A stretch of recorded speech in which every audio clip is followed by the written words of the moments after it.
Assalamualaikum warahmatullahi wabarakatuh dan salam sejahtera.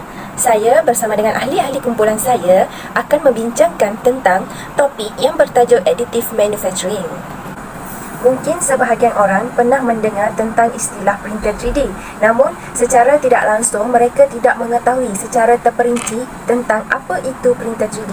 Printer 3D adalah berasal daripada additive manufacturing. Teknologi additive manufacturing sudah ada cukup lama dan memiliki beberapa jenis teknologi mulai dari percetakan 3D, direct digital manufacturing dan rapid prototyping. Teknologi ini sudah digunakan dalam beberapa sektor mulai dari industri retail, industri manufaktur hingga seni rupa.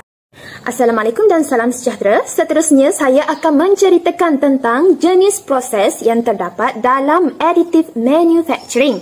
Sebenarnya terdapat 7 proses dalam additive manufacturing ini. Yang pertama adalah VAT photopolymerization, agak susah untuk disebut. Yang kedua adalah material jetting. Yang ketiga pula adalah binder jetting. Yang keempat material extrusion. Yang kelima powder and fusion. Yang keenam sheet lamination. Dan yang ketujuh adalah directed energy deposition ataupun DED. Jadi kita kena ingatlah 7 proses dalam additive manufacturing. Dan saya akan menerangkan satu persatu tentang proses ini.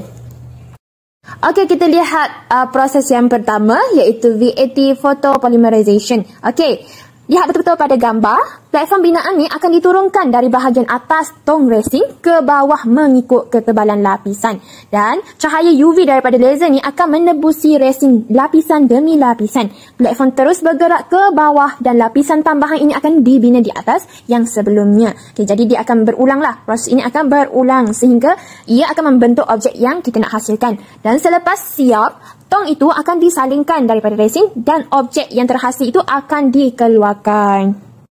Okey, kita lihat proses yang kedua iaitu material jetting. Okey, lihat betul-betul pada gambar ni. Ini adalah gambar untuk material jetting untuk 3D printing dalam additive manufacturing. Okey, tengok pada gambar terdapat injet print head. Okey, injet print head ni akan diletakkan di atas platform binaan ini. Dan dekat injet print head ni akan keluarnya titisan bahan ke permukaan yang kita dah letak tu lah. Dan ianya akan menggunakan kaedah Haber ataupun piezoelectric. Dan titisan bahan yang keluar tu akan jatuh ke permukaan dan bertukar menjadi pejal serta akan membentuk lapisan yang pertama. Dan lapisan yang selanjutnya akan dibina seperti yang sebelumnya di atas lapisan yang pertama. Dan proses ini akan berulang-ulang sehingga terbentuknya objek yang kita nak hasilkan tu. Dan lapisan-lapisan ini, sebelum tu lapisan-lapisan ini akan dibiarkan sejuk dan mengeras dan diawetkan menggunakan cahaya UV. Dan selepas proses ini akan berlaku proses penyingkiran bahan-bahan yang tidak diperlukan lah. Okey, proses yang ketiga pula adalah binder jetting. Okey, lihat betul-betul pada gambar. Okey, bahan serbuk ni akan dihamparkan, diletakkan di atas platform binaan menggunakan penggelik ataupun powder roller tersebut. Dan print head itu akan meletakkan pelekat pengikat di atas serbuk yang perlu. Dan platform binaan ni akan diturunkan mengikut ketebalan lapisan model. Dan satu lagi lapisan serbuk akan ditaburkan di atas lapisan yang sebelumnya. Dan ini akan berulang lah. Dan objek ni akan terbentuk di mana serbuk-serbuk yang kita dah letak tadi akan terikat kepada cecair. Dan serbuk yang tidak terikat pula akan kekal dalam kedudukannya mengelilingi objek. Dan proses ini akan diulang sehingga keseluruhan objek telah terhasil. Okey, untuk proses yang keempat pula iaitu material extrusion. Okey, material extrusion ni ataupun penyemperitan bahan adalah teknik pembuatan aditif yang menggunakan filamen secara berterusan bagi bahan termoplastik ataupun komposit untuk membina bahagian 3D. Dan bahan dalam bentuk filamen plastik akan dimasukkan melalui muncung penyemperit. Okey, lihat pada gambar terdapat muncung penyemperit itu dan ia akan dipanaskan kemudian didepositkan ke atas platform binaan lapisan demi lapisan sehingga objek yang kita nak tu terhasil. Okey, seterusnya kita lihat proses yang kelima iaitu powder bed fusion. Okey, lapisan bahan yang biasanya berukuran 0.5 mm ni akan dihamparkan di atas platform binaan dan laser akan menggabungkan lapisan pertama atau keratan rentas pertama model.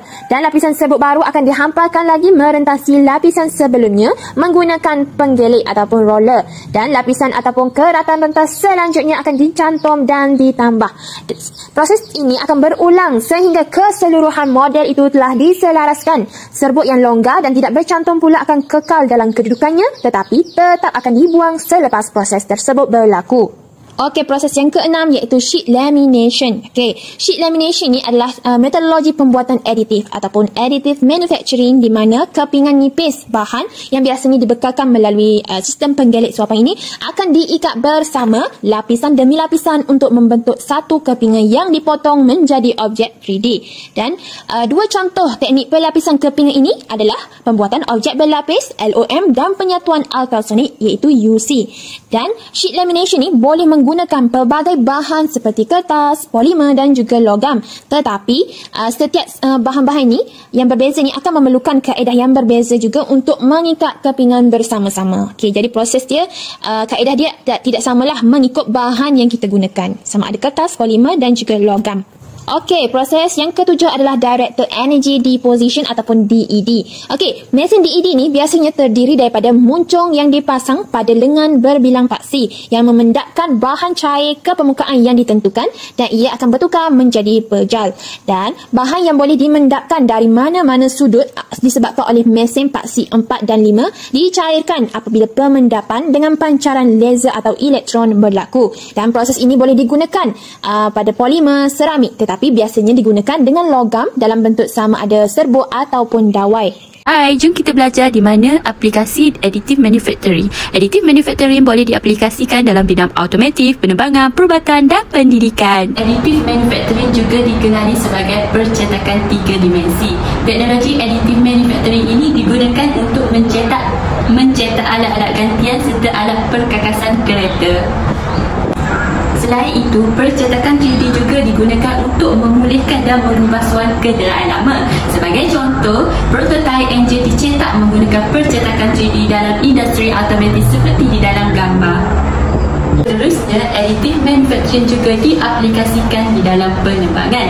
Sebagai ini dapat dilihat apabila syarikat General Electric menyiapkan percetakan 3D untuk mencetak muncul bahan api pesawat pada Boeing 787 Dreamliner.